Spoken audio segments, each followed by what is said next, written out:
2025 cryptocurrency wuxuu samayn doonaa millionaires iyo tujaar aad u badan sababtuna waxay tahay cryptocurrency waxaad moodaa in adduunka si fiican loogu soo jeedsaday shalay toole ayaa waxa madaxweynaha Mareykanka uu saxay decree ama executive order uu doonayo dawladdiisu inay awoodda ku saarto ama ay ugu soo jeedsato waxa loo yaqaan cryptocurrencies oo ay ka faa'iideysato isagoo executive order ku ahaa ama decree-tadu ay ahayd in Mareykanku uu noqdo caasimadda cryptocurrencies ee adduunka waayahay hadaba qofkii awooda haba yaraatay inuu lacag yar oo kamida iibsan karayo cryptocurrency-ga oo uu ka maarmi karayo waxaan oran lahaa iibsado sida ugu macquulsan ugu dhaqsaha badan ha u iibsado lacagaha la iibsanayana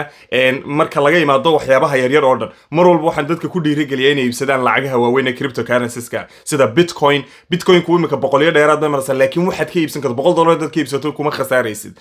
bitcoin-ka ethereum-ka solana iyo xrb intaas ayaa runtii ugu cawaandisan ama ugu wanaagsan qof walowba waxa aad ka iibsan karayso ka iibso mar walbana maskaxda ku hay lacag aad ka maarmayso gali cryptocurrency lacag aanad ka maarmaynin ha gelin waayo suuqa marmar buu hoos u dhacaa waxa laga yaabaa inaad lacagta khasaarto laakiin haddaad lacag aad ka maarmayso oo aan